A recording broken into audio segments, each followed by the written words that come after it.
whole nother level, but still keep it ghetto, whole nother level, but still keep it ghetto. Welcome to episode 2 of the Process of Hip Hop podcast. I'm Brian Joseph, writer and blogger at theprocessofhiphop.com. And as always, it's all about the process. In today's interview segment, I'll be talking to Gerrick Kennedy. Gerrick is a former staff writer for the Los Angeles Times, where he covered both music and pop culture. He is also the author of Parental Discretion is Advised, The Rise of N.W.A, and the Dawn of Gangsta Rap. So let's get into it. Welcome to the Process of Hip Hop podcast, Mr. Gerrick Kennedy. What's going on, my man? Hey, man. How's it going? Great. Gerrick, you are a former staff writer for the Los Angeles Times and wrote Parental Discretion Advised, The Rise of N.W.A and the Dawn of Gangsta Rap. I read this book several months ago. It is a great read. And we'll get into that. But what I wanted to ask you first is that, tell me about your background and how you got interested in hip hop in terms of wanting to write this material. I'm from Ohio. I grew up always wanting to write about music. I was in a house where it was like, if it wasn't R&B, it was hip hop. My brother is 7 years older than I am, so he's really the one who put me on to rap. Just listening to like UGK, N.W.A, Jay-Z. He was a big Ice Cube fan, like Solo, which, rubbed off on me. And Nas, those were sort of the key players that were always in the house that, he was sneaking and listening to and letting me listen to as well. But, I moved to LA a little over a decade ago to start working at the LA Times. I was an intern. And we had this training program where it's like, it's like a fellowship, and you rotate around the newsroom, and then they decide at the end of it if they're going to hire you or not. So I knew coming to LA that I had like 9 months at this job to sort of show what I could do. Ended up being there for 10 and a half years. But the genesis of the book really started with my love of Ice Cube.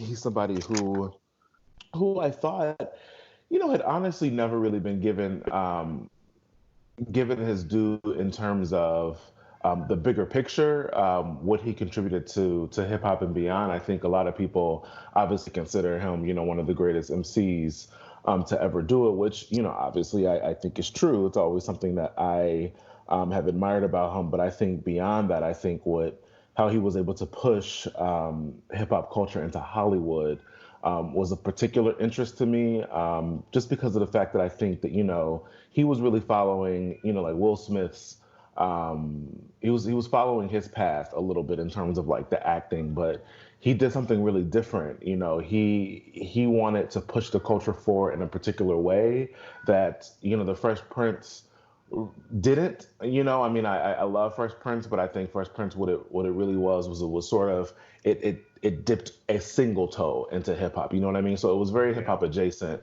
and I think that what he did with Boys in the Hood, which again, one of the interesting things to like learn as I was writing this book is that the entirety of the group was supposed to be in that film.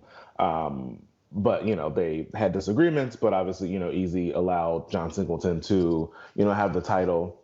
But I think that, what he did culturally, with films like that, with Friday, a movie that he wrote by himself, 22, 23, 24, something like that.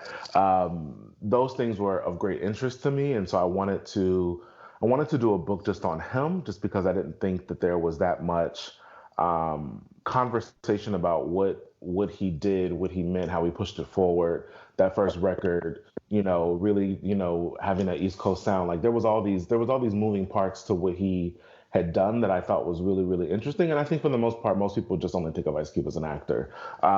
So the project started there. Then my agent, we learned of the movie that was going to be coming out probably, I don't know, it was like a year or so after our first conversations began about a project. And so it shifted over into, well, maybe we should do a book on N.W.A. And, I just assumed that there was a dozen N.W.A. books, and there weren't actually. Yeah. And then there was one that, definitely told their story, but it was sort of in the greater context of West Coast rap. And I was like, I want to just do a book that's specifically on N.W.A.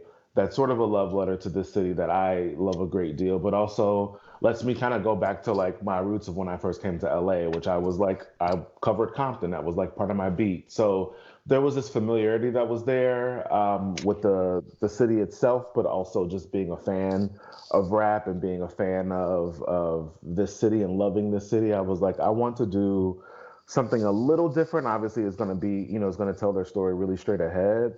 But I also wanted to add a lot of context, and I wanted to connect a lot of dots that I just felt like hadn't been connected. And so that's what really inspired Parental Discretion is Advised.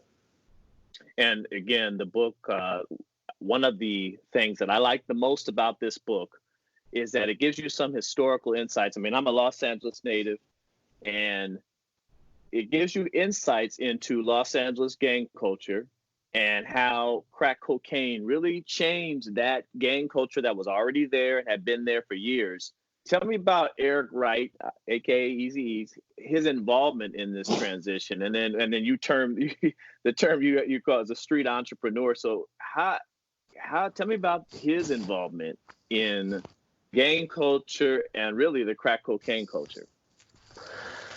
That writing about Eazy is probably one of the more fascinating things that I had done, just because so much of who he is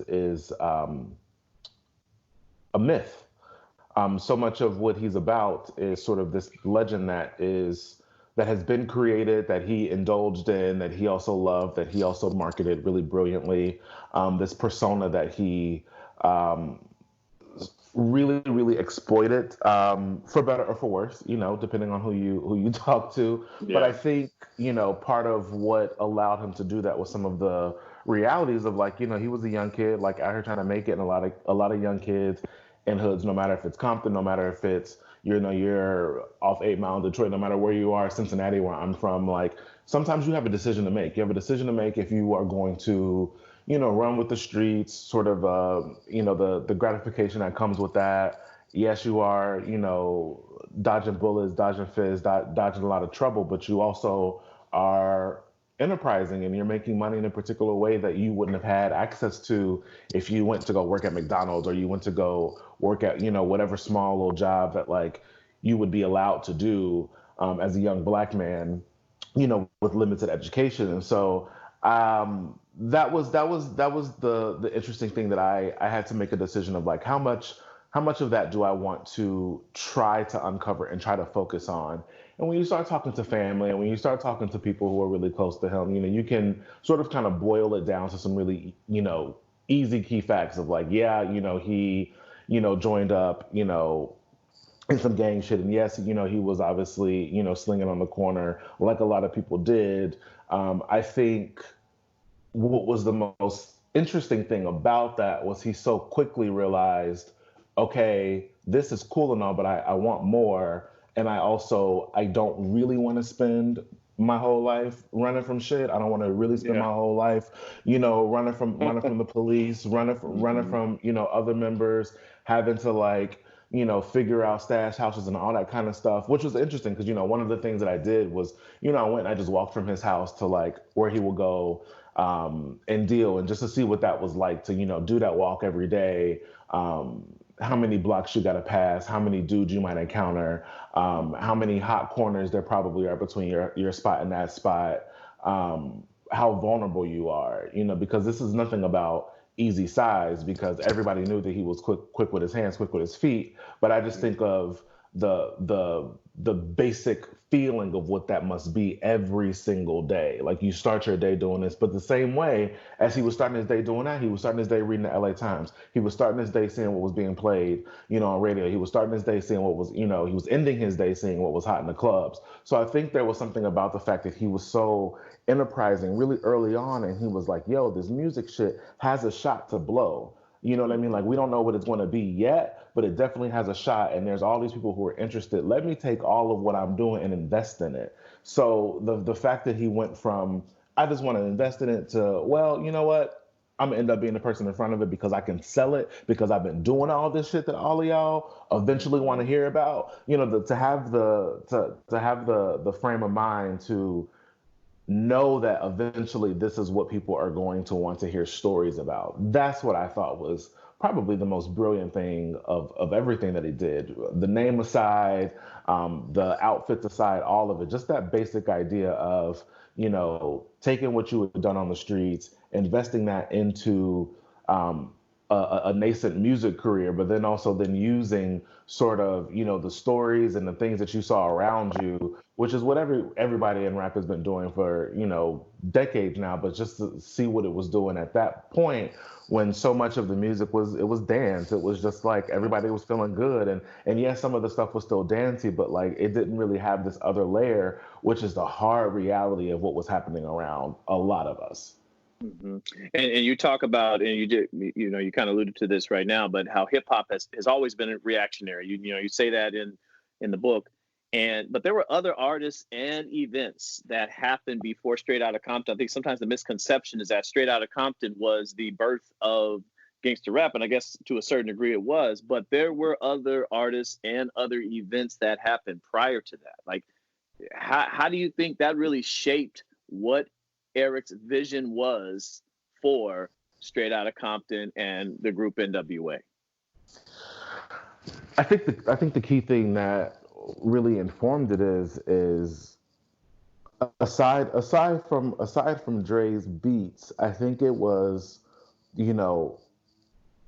feeling the reaction of Boys in the Hood, seeing that there was this thirst for these kinds of stories, seeing how quickly it took off, seeing how, the response was. I think that really set the tone for everything that the group did on that first album, but then it also set the tone for everything of what Easy became and who he became, but more so what he became, because of the fact that he knew that he needed to keep his character. So it's like, you look at everything, post Straight Outta Compton, and he doubled down on this persona that obviously he was not living anymore. But I mean, we look at, now you can see like a Rick Ross, you can see Jay-Z, or you can see, a lot of these guys who at a certain point, it becomes, the persona, and then people are going to expect that of you. But I think at the very beginning, when obviously he didn't know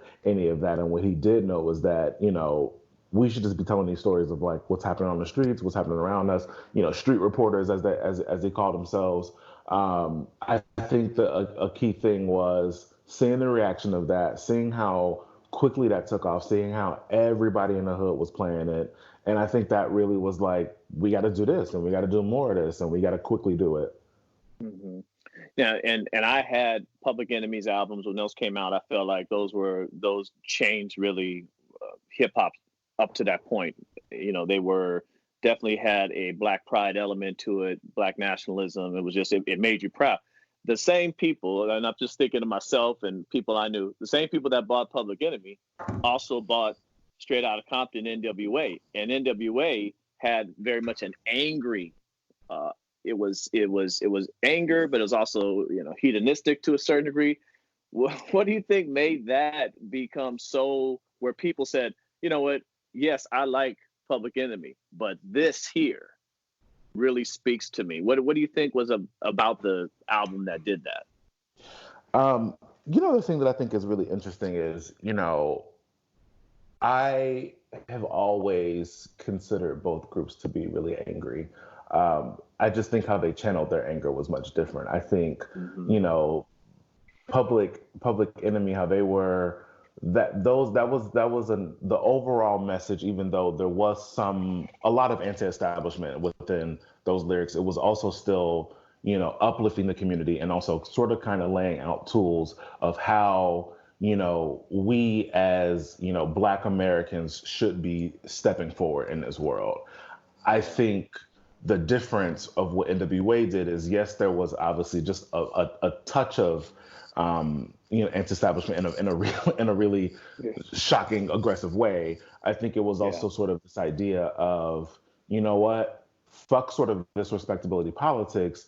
They don't give a fuck about us anyways. So we might as well be the niggas that they think that we are, and do the shit that they think that we're gonna do anyways. And so I think that even though I don't agree with that message, I understand how in, 89, 90, 91, how that message can take off. And particularly when, you end up having the, I hate to say luck, but when you have the luck of, Rodney King getting beat on camera for all of us to see, and you've had a group who is like telling you that all this stuff was happening, and both groups really were telling you all this stuff was happening in their own ways. But now now we have a visual for it happening, and then you also so happen to have one group that had a song that said, "Well, fuck the police." So I think that's it coalesced in a particular way that there was no way to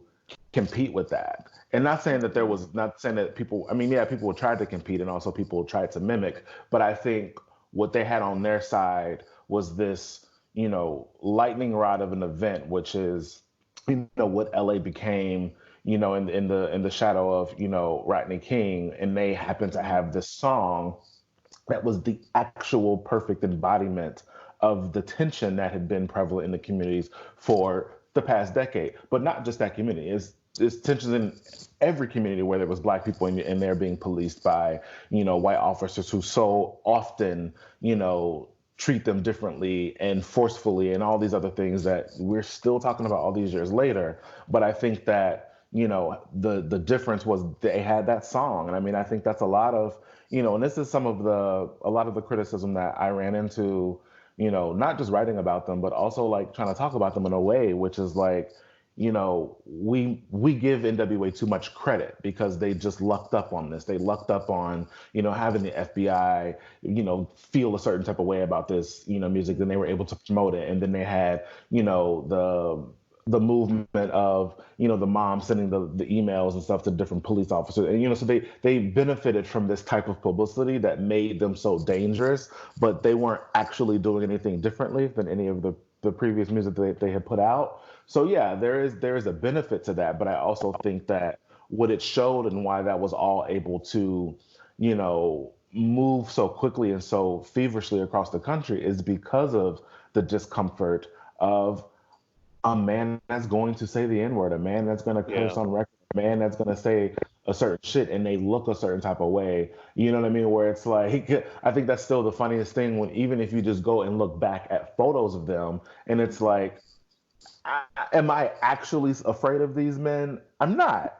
But of course, if you pull out a gun in an interview, okay, well now I'm gonna feel a certain type of way, but there was never, I never felt a particular threat. When you watch the stuff of N.W.A, none of that started to shift until you introduce somebody like Shook, who was bringing this sort of menacing vibe that was not only on making sure that it was on all of the Death Row albums, but also this is how y'all have to carry yourselves when y'all out in the world too. And I think that was the difference for me between not just N.W.A and Public Enemy, but also the difference of why that music took off in the way that it did. Mm-hmm. And much has been not so much written, and I would say the subject of documentaries, N.W.A and they're breaking up, venturing into various careers. Dre doing his thing with the Chronic, Ice Cube going out on his solo career. During your research, what did you find the most interesting about that post N.W.A era for gangster rap? There was a couple things that I found particularly interesting. One, I have spent I spent a lot of time dreaming of what Cube's album, as much as I love his first three. I mean, I like most of his music, but those first three in particular, where it was like, Jesus Christ, it was just like a whole different level. But I like to think a lot about what America's Most Wanted would have sounded like if he was allowed to do the project with Dre. So that was something that I found really interesting. Because I hadn't really known that it was something that was on the table and then taken off of the table. I think sort of, watching Easy really build Ruthless in a way of like, I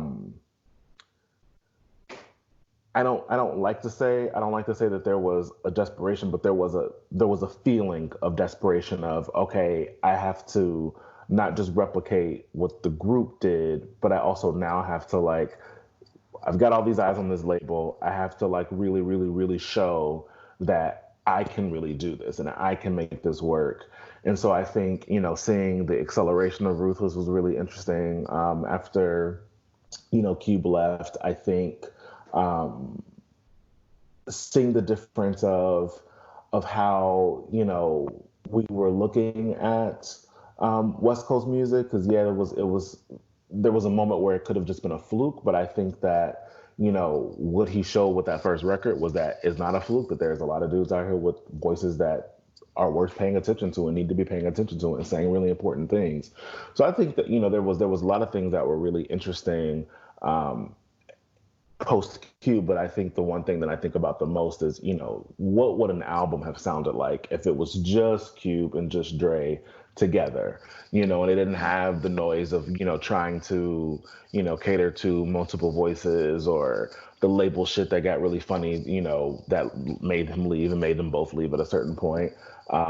That's what I think about the most, because I think that's the one thing where it's like, gosh, you know, I would really love to hear what that sounds like. And we still haven't. We've never heard a full album with the two of them. So that's something I just think about pretty often. Mm-hmm. Now, and as the 90s really ushered in and you started to have other acts, and again, Death Row's on top, but then obviously the emergence of Bad Boy, which is sometimes I think, especially Ready to Die, that first album, sometimes I don't think that people really see, because of the whole West Coast, East Coast beef and that whole thing, but people don't see how Ready to Die really took a lot from the gangster rap blueprint, so to speak. I mean, including samples from The Chronic and Dre and Snoop. And how do you think, I mean, how do you think that really transformed music from that point forward, especially, I mean, when you consider how well Ready to Die, that first album, did, but it was not a West Coast album. How do you think that gangster rap really transformed that? I mean, as a kid, I didn't, you know what I mean? I wasn't thinking about, oh, Biggie's from New York or Cuba's from it. Like I didn't, because to me, those records sounded so closely connected that I wasn't invested, but I was also young. So I wasn't that person that was like, oh, I hadn't developed the ear to say, I know this music from this region sounds like this, or this sounds like this. Like I didn't fully grasp that until I was a teenager.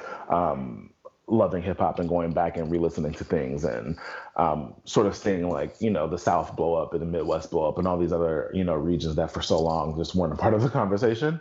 Right. But I think that, you know, the funny thing about trying to decipher this particular genre is there's two things that happen with it, and that's kind of not like any other parts of rap subculture, where there's not just the sound to it, that's a specific sound to West Coast and particularly gangsta rap, but there's also an attitude, and that comes out in the lyrics. And so I think that you can have, you know, in the South, where, you know, trap is prevalent, and like, yeah, okay, most of the lyrics are going to probably talk about, you know, drugs at some point, or it's probably going to, you know, talk about the club or strip clubs or whatever at some point. Mm-hmm. I think that there's a particular level of storytelling that the reason that it was powerful the way that it was because you had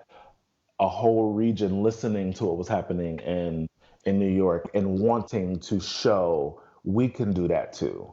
So I think this genre, you know, it's born out of, you know, wanting to show that we could do it too. We have something worth saying. We have something worth listening to and paying attention to. And so you have all of these storytellers that's really, you know, established sort of what the scene of, you know, LA, particularly early 90s, you know, up to I think the sweet spot of gangster rap, which to me is like 96, 97. I think you have, you know, this level of storytelling that for a while was then lost. You know, definitely in LA and in my opinion, it was lost for a really long time. But I think that was the thing that when you had somebody like Big come and do it, he was of that. So he wasn't somebody who it was like, oh, it's got to be, New York flavor only. Like he was somebody who he was a storyteller, and he loved, he loves what was happening out here. And obviously, his relationship with Tupac is a big part of that. And so I think that, when I think about like Ready to Die, some of that is forgotten in the canon of Bad Boy because of just what Puff was about. Puff wasn't about embodying any of that. Puff was about making you dance, making you feel good, Right. business, business, business over everything, and showing how well of a marketer that he was, to the point where like he wasn't really embodying the music that he was promoting, which is so different from what Suge decided to do. Yes, Puff is going to be in the video, and yes, he's going to be in the front, and yes, he's going to be producing it, but I think he was coming from a place of, after having done all that work, at Uptown, and having such a rich R&B background, that he wanted the shit to sound so good. And so to me, I think that like I liken Puff more to Dre in terms of their attention to what this is going to sound like sonically, and the fact that they so painstakingly made those records sound good, but also feel good as well. That's where I felt like, Bad Boy was going to always topple, in my opinion, what Death Row was doing, just because of the fact that they didn't have the other side of it. Like, because I wasn't somebody who was like, I wasn't into the image of Death Row. Like, I liked the music and I liked the rappers on it, but growing up in Ohio, I was like, I don't want to see this gang shit. You know what I mean? Like, I had this in my neighborhood already. So I didn't, I didn't hold on to that. But I think because, what Big was doing with some of these records, they were like so danceable in a particular way, and they felt so good. Part of it was the samples. And even though Dre was great at samples too, I just think there was just something really, really special about like what Bad Boy did. And they made a different type of culture where it was gangster light, in terms of, the actual persona of it, even though a lot of the records were not that, but the persona of it was like, you could tell that he was really influenced by, being at Howard, being at HBC, because he really kind of made this like collegial vibe to that album. And so you wanted to buy the merch, you wanted to be a part of it, you wanted to feel down with it in a particular way. Yes, there was a lot of that with Death Row, but like, most of us couldn't pretend that we were down with Death Row, because we were not actually, we might have been from the streets, but we weren't of the streets in that particular way. So I think that was also a big part of it also. And I've heard Puff say this, that really, Heavy D was the precursor, so to speak, for Biggie. And he really tried to kind of fashion Biggie in that same mold. So it kind of just speaks to what you're saying in terms of it being of a party, feel good atmosphere, less of the gangster mentality, which definitely N.W.A. had. So what's next for Gerrick Kennedy, man? Tell me what's coming up. What are you working on currently, or what projects are in the future?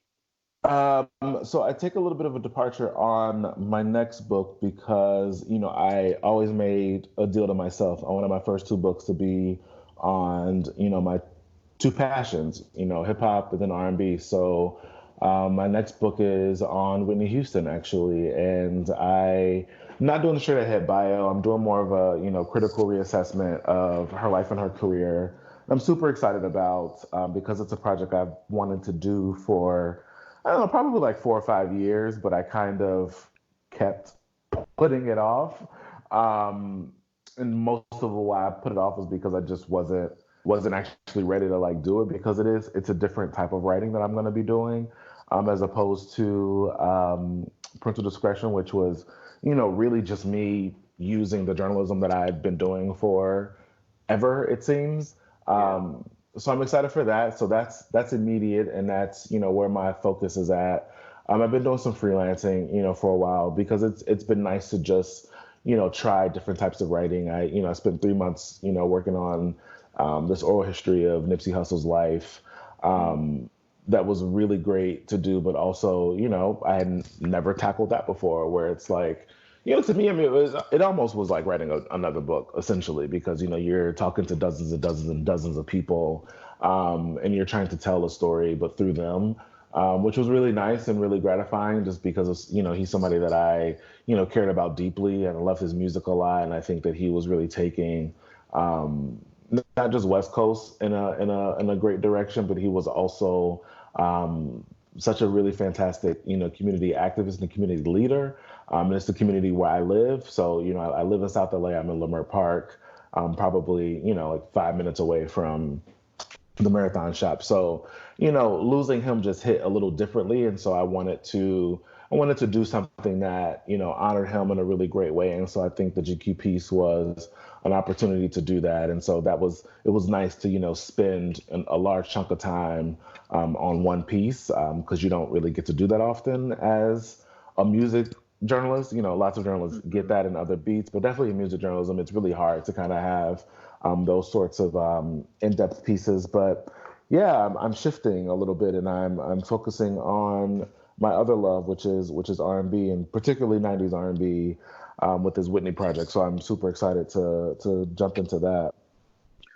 What's the best way for people to stay in contact and stay in touch with your career and what you're doing? I mean, again, you kind of mentioned this, and I'm excited for this new book, but what's the best way for people to stay in contact with you? Twitter, probably. Yeah. I mean, I'm there probably more than I need to be. But yeah, I mean, I'm at Gerrick Kennedy on Twitter. Also, GerrickKennedy.net is where I always put, the pieces that that I've written that I really love. It's a place where I put them at. But I'm usually talking about what I'm doing on Twitter or IG, but mostly Twitter. Well, Gerrick Kennedy, thank you so much for joining the Process of Hip Hop. Best of luck to you in your career and your future. Thank you, sir. I appreciate it. It was a pleasure. Hope you enjoyed this episode of The Process of Hip Hop. Process of Hip Hop is produced and edited by me, Brian Joseph. Executive produced by Dale Harewood.